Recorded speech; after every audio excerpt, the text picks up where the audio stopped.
नमस्कार प्रिय दर्शक बंधु आपण स्वागत करुच्ची आपण प्रिय प्रोग्राम शंकर माट जगह देखी बाजिब सॉलिड बाजिब। दर्शक बंधु लक्ष्मी बस जो बस को लेकिन सारा ओडिशार दिने विवाद सृष्टि होता।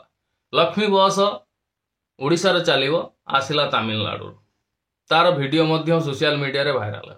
समस्ते ताकू देखिले लक्ष्मी बस आसूची कोठू तमिलनाडु। लक्ष्मी बस ओडिशार गाँव रु गाँ को चलला। वर्तमान परिस्थिति रे लक्ष्मी बस आम देखुचु कौन सवारी कौन यात्री जाऊना। लक्ष्मी बस रे जो जोड़ी शंख थिला से जोड़ी शंख को चिरिकी हटई दि जाए। ठीक अच्छी सरकार बदलिला, चिन्ह भी बदल सिंबल भी बदल किंतु सरकार को यही गोटे प्रश्न रोचे वर्तमान ये जो लक्ष्मी बस ये हम कौन कौ कम लगे लोक नवा आनिबा क्षेत्र रे जो जिनस करा जाइथिला गाँ रु माने गाँ रो निपट मफसल रु आनिकरी जिला हेडक्वार्टर ब्लॉक हेडक्वार्टर पाखरे छाड़िबो। जिला तो नहीं ब्लॉक हेडक्वार्टर पाखरे लोकन को छाड़िबो। तेणु वर्तमान लक्ष्मी बस रे आमे देखुचु जणे रु दी जण रहउचंती। ड्राइवर कंडक्टर मिसेइकरी 4 जण भी आसीबा मुश्किल। बहुत जगार लक्ष्मी बस रे भिड़ होउची। लक्ष्मी बस रे लोक जीवा आसीबा करूछंती किंतु अधिकांश जगार लक्ष्मी बस रे के आसुनांती। तार मुख्य कारण हला तार टाइम टेबल ठीक नाही। कौ टाइम रे आसुची कौ टाइम रे जाउची लोक अवगत नुहंती।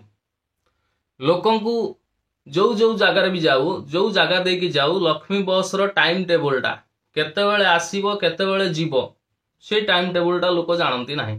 जोथि पई लोके ता ऊपर विश्वास न करी ऑटो रे जाउचंती। पूर्व रु जेमितिया जो परिवहन व्यवस्था ऊपर सेमानकर विश्वास थिला सेही परिवहन व्यवस्था ऊपर डिपेंड करिकि सेमाने जीवा आसीबा करूचंती। लक्ष्मी बस को चढ़ू ना। लक्ष्मी बस कम रेट रे लोक को नवा आनिबा करूची ठीक अच्छी किंतु लक्ष्मी बस रो टाइम टेबल ठीक रहू नाही। नुआ सरकार को यह आह्वान एते गुड़ाए बस आपण ना क्या बिकी दे पारे टेंडर करिकी ना ताकू कौन भी करि परिबे। से जो जाउची खाली रे जीवा आसीबा जो करूची लोक चढ़ू नाहांती से तार तो निज खर्च भी उठे पारु नथिबो। गुड़ाए पैसा खर्च होउची राजस्व रु खर्च होउची बा राजकोष रु खर्च होउची। लोकन पाई जदी प्रोग्राम टा करिसेंती ठीक अच्छी पूर्व सरकार करिथिले तो ये सरकार को गोटाए अनुरोध एया रहइबो जे जो लक्ष्मी बस को टाइम टेबल टा फिक्स करंतु। गोटाए रोड रे जदी जाउची एतिक समय पर आ गोटे आसीबो ए जो जिबा आसीबा टाइम टेबल टा फिक्स कले लोक अवगत हे जिवो। हां एतिक टाइम रे बस गोटे पास करिवो तेणु आमको अपेक्षा करियो पड़िवो से बस रे आमे जिबा कि सेठू जेतेबेले छाड़िबो एतिकटा बेले छाड़िबो आमको सेठी अपेक्षा करियो पड़िवो।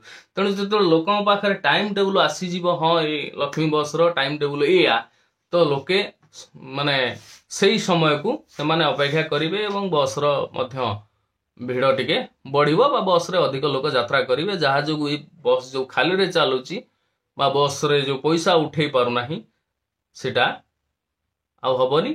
लोक गला माने पैसा भी हबो तेणु बस भी सुरखुर रे चलियो। एटा होची सरकारंकर एक जनमंगलकारी संस्था जनमंगलकारी प्रोजेक्ट थिला पूर्व सरकार ताकू आगु को बढ़े कि सुचिंतित भाव में सुनियंत्रित भाव में या करवा दरकार। केमिति बिना प्लान रे मेंचे गुड़ाए खर्च करदेले केबे भी उन्नति हेबो ना। ये सरकार पाई सबुठु बड़ चैलेंज होउची शिक्षा स्वास्थ्य एवं पंचायती राज रो उन्नति। ये तीनटा बड़ चैलेंज। ये तीनटा बड़ चैलेंज भितर शिक्षा क्षेत्र रे आमे बहुत पछरे पड़छु बहुत पछरे। कारण आमर शिक्षा रे क्वालिटी मेंटेन हो नाही। आमर अधिकांश कॉलेज किंबा स्कूल ले कोर्स सरू नाही। अधिकांश स्कूल कॉलेज लेक्चर ट्यूशन पढ़ेगिरी से माने मोटा पैसा इनकम करूचंती सत स्कूल किंबा कॉलेज रे कोर्स सारू नांती कि से भली प्रॉपर वे रे गुणात्मक शिक्षा बा जो क्वालिटी रो शिक्षा आमर पिला पाइबा दरकार सरकारी स्कूल ले सेटा पाउ नाही। जोथि पय प्राइवेट इंस्टीट्यूशन प्राइवेट संस्थार छत फुटेला परे बढ़ी चलची आ प्राइवेट संस्था ऊपर लोकंकर विश्वास टिके पड़ीची। जदि गवर्नमेंट कॉलेज रे पाठ पढ़ा होता बा सेमी गवर्नमेंट रे जो पाठ पढ़ा होता जोटा ब्लॉक ग्रांट रहिला कि जोटा ऑटोनोमस रहिला ताले पिला प्राइवेट ऊपर डिपेंड करते नाही। तेणु शिक्षा व्यवस्था बहुत विपर्यस्त बहुत तल स्तर ताने मु अधिकांश कॉलेज रे प्रैक्टिकल भी स्कूल ले प्रैक्टिकल सिस्टम नाही। गोटे साइंस रो गोटे पढ़िले पाठटे ताकू प्रैक्टिकली जने सार आमको देखेइबे सी प्रैक्टिकल इंस्ट्रूमेंट मध्य नाही कि सार मध्य से जानी नाहंती कौन केमती यूज करा जी तेणु बहुत गुड़ाए प्रॉब्लम सब अच्छी अधिकांश स्कूल टीचर भी नांती जड़े शिक्षक 3टा 4टा 5टा सब्जेक्ट पढ़ाऊँगी तेणु से क्षेत्र में आम जो क्वालिटी चाहूँ से क्वालिटी आम पाई पारनु एजुकेशन सिस्टम क्षेत्र में तेणु एजुकेशन बहुत विपर्यस्त अवस्था अच्छी को ध्यान देवाक निहाती भाव में समस्तंकर दाबी रखुची।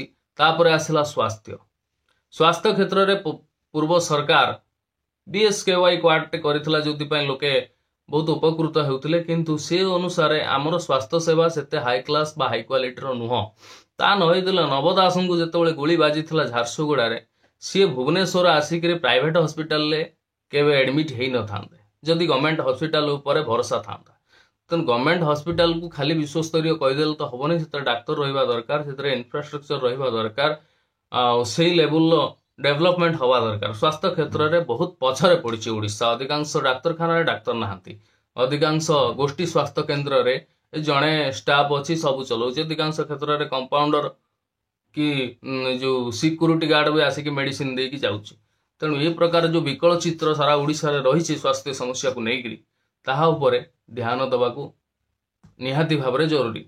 एवं पंचायती राज 3 नंबर प्रॉब्लम पंचायती राज क्षेत्र में हूँ कौन ना पंचायत स्तर को जो पैसा आसूची मनरेगा हो कि बहुत गुड़ाए जो NRGS काम हो तो से जो काम गुड़ाकर जो पैसा आसूची से माने कौन करुँच ड्रोजर लगेकरी माटी काम कर दौरान करी लेबर कार्ड बा जो मनरेगा काम को ड्रोजर लगे माटी पके दौरान पके देके लोकंकर जो मुंड पिछा मजूरी काटी रखुंट जो प्रकार गफलती होउछि पंचायत विभिन्न उन्नतीकरण जो पैसा आसूची से पैसार कार्यकारी कम होउछि पीसी आकार रे प्रबल पैसा जाउछि एमाने टोटाली पैसाटा को कभर करके रखुंट डेवलपमेंट बहुत कम होउछि तेणु ता उपरे निहाती भाव में गुरुत्व दबाकू अनुरोध रोची कारण पंचायती राज क्षेत्र में सबुठु अधिक दुर्नीति ओडिशा दीर्घ 24-25 वर्ष हेलानी फेस करी आसुछि। पोखरी खोलाटे हेले सेठी दुर्नीति रास्ताटे हेले भी सेठी दुर्नीति ये पंचायत आउ किछि काम हेले भी सेठी दुर्नीति सबु प्रकार जगारू पीसी कारबार चली तेणु एथि प्रति गुरुत्व दे पंचायत डेवलपमेंट जेते पर्यंत न होइछि गाँर विकास जेते पर्यंत न होइछि सेते पर्यंत ओडिशा केबे विकास विकसित हेबा बा होई परिबो नाही। तेणु ये 3टा डिपार्टमेंट जोटा गोटे है शिक्षा गोटे स्वास्थ्य आ गोटे है पंचायत राज एवं तापरे रहुछि शिल्प व्यवस्था जदि राज्य रे शिल्प स्थापन करा जीवो किंबा कृषि प्रोत्साहन नथिबारु राज्य रे 95% लोक केवल धानटे करिकी चुपचाप बसी जाउछंती ना तापरे पानी जलसेचन व्यवस्था रहुछि ना कौन होउछि जहा जोगु से धान रे ही सीमित तापर आ कौन प्रकार अर्थकारी फसल कई करूना कि अर्थकारी फसल चाष करी 2 पैसा इनकम करवा राज्य को विकसित करवा ता प्रति स्पृहा आउ नाही तेणु कृषि विकास सहित शिल्पर विकास ये भी गोटे बड़ चैलेंज रहुछि ये सरकार प्रति जहा करने को निहाती भाव में पड़ो। ये आज संकरमाट लोकों सुविधा असुविधा को नहीं स्वतंत्र उपस्थापना पुणी देखा आसंता अध्याय तब पर्यटन विदाय नमस्कार।